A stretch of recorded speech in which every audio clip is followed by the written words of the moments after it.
उपराष्ट्रपति चुनाव से पहले भारतीय जनता पार्टी ने अपने सांसदों के लिए दिल्ली में 2 दिन की वर्कशॉप रखी है और इस वर्कशॉप के पहले दिन प्रधानमंत्री मोदी का सम्मान भी किया गया।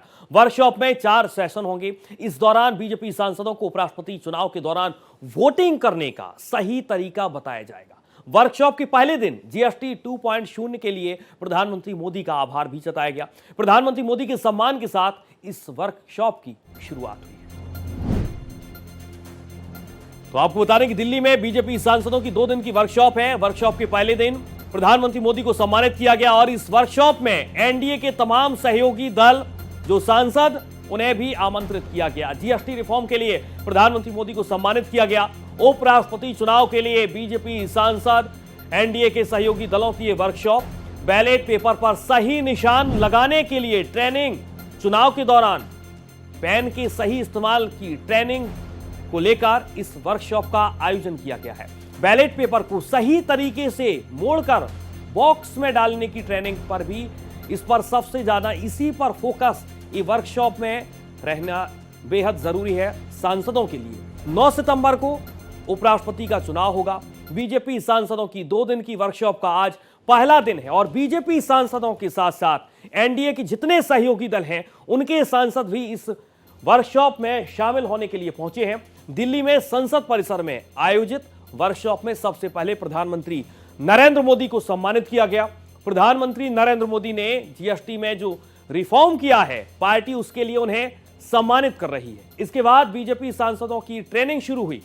2 दिन में 4 सेशन में बीजेपी सांसदों को ट्रेनिंग दी जाएगी, जिनमें पार्टी के इतिहास और विकास पर भी चर्चा होगी। इसके साथ ही सांसदों की कार्य कुशलता बढ़ाने पर भी काम किया जाएगा। एनडीए की वर्कशॉप है जिसमें तमाम जितने भी सहयोगी दल हैं भारतीय जनता पार्टी के, वो सदस्य भी इस बैठक में शामिल होने के लिए पहुंचे और इसका एजेंडा सिर्फ और सिर्फ यही है कि उपराष्ट्रपति चुनाव में किस तरीके से आपको वोट डालना है, किस तरीके की आपको सावधानी बरतनी है और इन तमाम तरह की प्रक्रियाओं को समझाने के लिए है इन सांसदों को इस बैठक के लिए आमंत्रित किया गया है। ये वर्कशॉप रखी गई है। प्रधानमंत्री मोदी ने जिस तरीके से जीएसटी में सुधार किया और एक बड़ा फैसला लिया, उसके बाद उन्हें सम्मानित भी किया गया। जो रिफॉर्म जीएसटी को लेकर लाया गया, जीएसटी रिफॉर्म पर प्रधानमंत्री नरेंद्र मोदी को इस वर्कशॉप में सम्मानित किया गया और एक तस्वीर बेहद उनकी खास रही आज इस वर्कशॉप में, जो सबसे ज्यादा इस वक्त इंटरनेट पर तेजी से ट्रेंड कर रही है, जिसमें प्रधानमंत्री नरेंद्र मोदी एक आखिरी पंक्ति में बैठे हुए नजर आए। उनके साथ दूसरे सांसद भी बैठे हुए थे, लेकिन वो तस्वीर इसलिए बेहद खास है कि आखिरी पंक्ति में बतौर कार्यकर्ता इस वर्कशॉप का हिस्सा बने देश के प्रधानमंत्री नरेंद्र मोदी। एनडीए की वर्कशॉप जिसमें तमाम सहयोगी दल के संसद सदस्य, इसके साथ साथ भारतीय जनता पार्टी के सांसदों को इस वर्कशॉप के लिए आमंत्रित किया गया और इस वर्कशॉप का मुख्य एजेंडा सिर्फ और सिर्फ यही है कि उपराष्ट्रपति चुनाव में आपको किस तरीके से सावधानी बरतनी है और वोटिंग को लेकर किस तरीके से आपको सजग रहना है। अब आपको हम समझाने की कोशिश करते हैं ग्राफिक्स के माध्यम से एनडीए की वर्कशॉप किस तरीके की ये रहने वाली है और वर्कशॉप में कौन कौन से मुख्य एजेंडे हैं, इसे आप समझिए। ये वर्कशॉप है एनडीए और भारतीय जनता पार्टी की। भारतीय जनता पार्टी के अलावा जो तमाम सहयोगी दल हैं वो भी इस बैठक में और इस वर्कशॉप में आमंत्रित किए गए हैं। इस वर्कशॉप को आप समझिए, किसकी वर्कशॉप है? एनडीए के सांसद, यानी कि जितने भी एनडीए के सांसद हैं इस बैठक में शामिल होने के लिए पहुंचते हैं। इसके साथ साथ कितने दिन और कहां, क्यों और मकसद, ये पूरी पिक्चर आप वर्कशॉप की समझ सकते हैं। इस माध्यम से 2 दिन तक ये वर्कशॉप चलेगी, जिसमें बताने की कोशिश की जाएगी कि किस तरीके से उपराष्ट्रपति चुनाव में आपको वोट करना है, कौन सी सावधानी बरतनी है। इसके साथ साथ संसद परिसर में इस वर्कशॉप का आयोजन किया जाता है। संसद परिसर को चुना जाता है इस वर्कशॉप के लिए। उपराष्ट्रपति चुनाव के लिए ही ये वर्कशॉप का आयोजन किया जाएगा। इसके साथ वोटिंग की सही ट्रेनिंग देना ही इसका मुख्य मकसद है। सिर्फ और सिर्फ इस मकसद वर्कशॉप का यही है कि किस तरीके से आप वोट करें। जब आप वोट करने के लिए जाएंगे उपराष्ट्रपति पद के लिए, उम्मीदवार के लिए, तो आप वोट किस तरीके से करेंगे, इसे समझाने का प्रयास इस वर्कशॉप के माध्यम से किया जा रहा है। और शायद इसीलिए क्योंकि आपका वोट कहीं मिस ना हो जाए, किसी भी सांसद सदस्य का वोट मिस ना हो जाए, और इसीलिए 2 दिन तक इस वर्कशॉप के माध्यम से समझाया जाएगा, आपको ट्रेनिंग दी जाएगी बाकायदा एक एक अलग अलग तरीके से कि कैसे आपको बैलेट पेपर में अपना वोट डालना है, और उसके बाद आपको यह भी बताने की कोशिश होगी कि वोटिंग की सही ट्रेनिंग देना ही इसका मकसद है। इसके साथ साथ 2 दिन तक ये वर्कशॉप चलने वाली, जिसमें अलग अलग सेशन रखे गए हैं और अलग अलग सेशन के माध्यम से समझाने की कोशिश। इसके अलावा जीएसटी रिफॉर्म को आप समझिए, मोदी का सम्मान क्यों किया गया। जीएसटी रिफॉर्म जो 2 स्लैब देश में लागू किए गए, उसके बाद प्रधानमंत्री नरेंद्र मोदी को सम्मानित किया गया। बीजेपी की वर्कशॉप में पीएम को सम्मानित किया गया, प्रधानमंत्री नरेंद्र मोदी का सम्मान किया गया। मोदी के सम्मान से वर्कशॉप की शुरुआत की गई। जब इस वर्कशॉप की शुरुआत हुई तो सबसे पहले देश के प्रधानमंत्री नरेंद्र मोदी को सम्मानित किया गया। जीएसटी 2.0 के लिए प्रधानमंत्री मोदी का आभार जताया गया भारतीय जनता पार्टी की तरफ से, और एनडीए के तमाम सहयोगी दलों ने भी प्रधानमंत्री नरेंद्र मोदी का आभार जताया कि जीएसटी में जो 2 स्लैब लागू किए गए उसके लिए आपका विशेष आभार। इसके साथ साथ आपको यह भी बता दें कि प्रधानमंत्री नरेंद्र मोदी के सम्मान के साथ उपराष्ट्रपति का चुनाव, एनडीए की वर्कशॉप, इसे आप समझिए किस तरीके से उपराष्ट्रपति चुनाव, और इसीलिए बीजेपी और एनडीए की यह वर्कशॉप है। चुनाव से पहले 2 दिन का वर्कशॉप, 2 दिन की वर्कशॉप जो रखी गई है उसको आप बेहतर तरीके से समझिए कि आखिरकार उपराष्ट्रपति चुनाव से ठीक पहले ही ये वर्कशॉप क्यों रखी जाती है। दरअसल उपराष्ट्रपति चुनाव के लिए किस तरीके से सांसद वोट करें, इसे समझाने के लिए ही इस वर्कशॉप का आयोजन किया। वर्कशॉप में एनडीए के सांसद मौजूद हैं, एनडीए के सांसद इस वर्कशॉप में मौजूद हैं, यानी कि भारतीय जनता पार्टी के अलावा जो भी जितने भी सहयोगी दल हैं एनडीए में, उनके सांसद इस वर्कशॉप में मौजूद हैं। और इस वर्कशॉप का मकसद सिर्फ और सिर्फ यही है कि उपराष्ट्रपति चुनाव में वोटिंग सही तरीके से। 2 दिन इस वर्कशॉप का आयोजन होगा। इसके साथ 4 सेशन होंगे इस वर्कशॉप में, और इन 4 सेशन के माध्यम से सांसदों को यह समझाया जाएगा कि आपको वोट किस तरीके से डालने हैं। क्योंकि कई सांसद ऐसे भी हैं जो पहली बार संसद में पहुंचे, उन्हें नहीं पता कि उपराष्ट्रपति चुनाव में उन्हें कौन से किस तरीके के सतर्क रहकर वोटिंग करनी है। क्योंकि कई बार सांसद ऐसा पहले कर चुके हैं कि उनका वोट निरस्त हो चुका है, और शायद इसीलिए इस वर्कशॉप का आयोजन किया गया। सांसदों को वोटिंग की सही ट्रेनिंग देना ही इसका मुख्य मकसद है। कई सांसद पहली बार संसद पहुंचे चुनाव जीतकर, उन्हें नहीं पता कि वोट कैसे किया जाता है। कई बार कई सांसदों का वोट मिस हो जाता है, और इसीलिए भारतीय जनता पार्टी चौकन्नी है। एनडीए के तमाम दलों को, तमाम सांसद सदस्यों को आमंत्रित किया गया कि किस तरीके से आपको वोट करना है, और इसीलिए इस वर्कशॉप का आयोजन किया गया। पहला दिन वर्कशॉप का किस तरीके का रहा, इसे आपको मैं समझाता हूं। पहला सत्र आत्मनिर्भर भारत, जिसका भारतीय जनता पार्टी सबसे ज्यादा जिक्र करती है। आत्मनिर्भर भारत, स्वदेशी भारत, ईज ऑफ डूइंग, युवा शक्ति और रोजगार, ये तमाम विषय रहे हैं, और इन्हीं विषयों पर चर्चा हुई, बातचीत हुई, और इन्हीं विषयों पर सेशन रखे गए, और इस पर ही चर्चा हुई सांसदों के साथ। एनडीए के जितने भी सांसद हैं उनके साथ इन विषयों पर चर्चा हुई है, जिसमें आत्मनिर्भर, स्वदेशी भारत, ईज ऑफ डूइंग, युवा शक्ति, जिस पर सबसे ज्यादा भारतीय जनता पार्टी और मोदी सरकार का फोकस है, युवा शक्ति और रोजगार, जो सबसे बड़ा मुद्दा इस वक्त देश में बना हुआ है।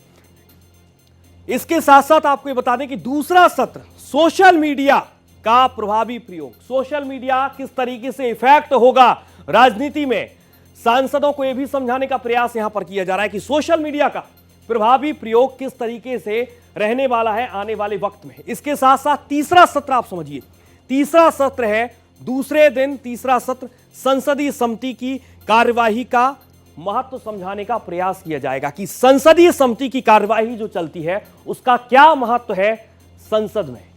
और पहली बार जो सांसद यहां पर संसद में बतौर सांसद पहुंचे हैं, उन्हें भी समझाने का प्रयास है संसदीय समिति की कार्यवाही का।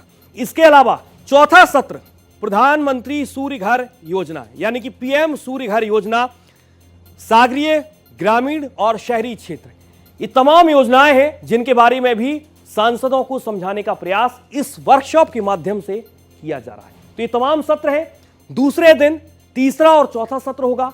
पहला दिन यानी कि आज भी 2 सत्र जिसमें तमाम विषय रखे गए और इन विषयों पर चर्चा हुई। इसके साथ साथ एक बार फिर से आप समझिए, तीसरे सत्र को आपको फिर से समझाते हैं कि दूसरे दिन तीसरा और चौथा सत्र रहेगा। तीसरे सत्र में संसदीय, नियमावली का उपयोग किस तरीके से किया जाता है, इसे समझाने का प्रयास इस वर्कशॉप के माध्यम से किया जा रहा है। चौथे सत्र में सांसद खेल टिफिन बैठक, सांसद खेल और टिफिन बैठक। एक टिफिन बैठक वही है जो भारतीय जनता पार्टी टिफिन बैठक करती है, कार्यकर्ताओं के साथ बातचीत करने के लिए इस बैठक का आयोजन होता है और इस बैठक में कार्यकर्ताओं को आमंत्रित किया जाता है, जिसमें टिफिन के साथ, लंच बॉक्स के साथ चर्चा होती है।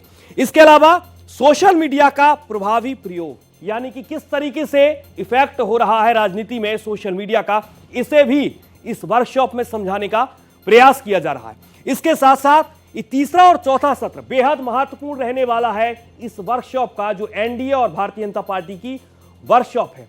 इसके अलावा अब आप ये समझिए कि देश का अगला उपराष्ट्रपति कौन होगा। आपके जहन में भी यही सवाल उठ रहा होगा कि अब अगला उपराष्ट्रपति कौन होगा।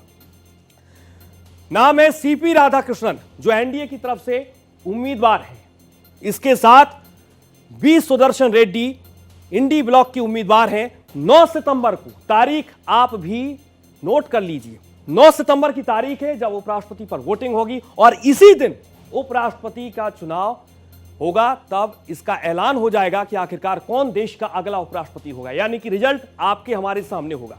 यह बेहद महत्वपूर्ण है, देश का अगला उपराष्ट्रपति कौन होगा, यह सवाल आपके मन में भी उठ रहा होगा। लेकिन दो उम्मीदवार हैं एनडीए की तरफ से। सीपी राधाकृष्णन को एनडीए का उम्मीदवार बनाया गया, दक्षिण से आते हैं, बड़ा नाम है भारतीय जनता पार्टी की राजनीति में। इसके साथ साथ दूसरा नाम बी सुदर्शन रेड्डी, और इनके बीच ही टक्कर है। अब आपको हमें समझाने का प्रयास करते हैं कि बहुमत और जो आंकड़ा है वो किसके फेवर में जाता है, बेहद महत्वपूर्ण है। और इसी आंकड़े के साथ देश का अगला उपराष्ट्रपति आप देख पाएंगे।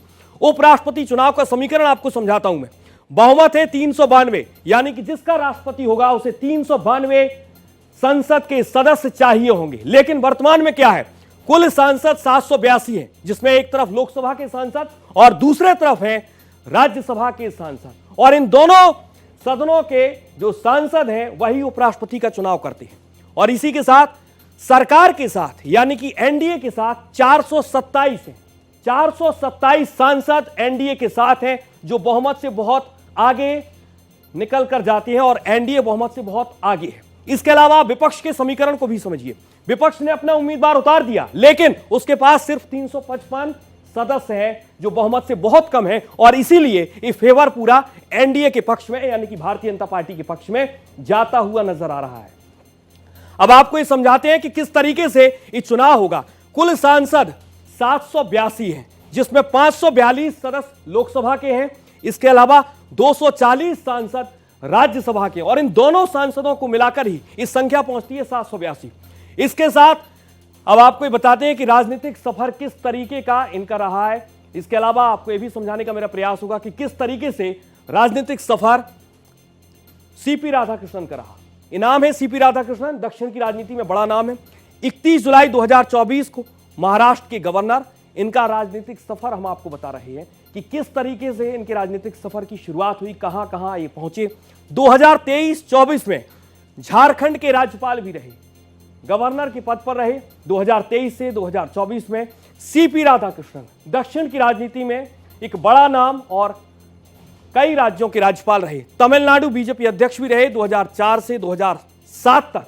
दक्षिण की राजनीति में भारतीय जनता पार्टी को बेहद मजबूत करने में सीपी राधाकृष्णन, इस चेहरे का बहुत योगदान रहा है, और इसीलिए इनको एक इनाम के तौर पर एनडीए का उम्मीदवार बनाया गया। 2016 से 2020 तक कोयर बोर्ड के अध्यक्ष भी रहे हैं, कोयर बोर्ड के अध्यक्ष रहे 2016 से 2020 तक। तमाम पदों को अपने नाम के साथ सुशोभित किया सीपी राधाकृष्णन ने। राजनीतिक सफर 1999 कोयम्बटूर से सांसद चुने गए।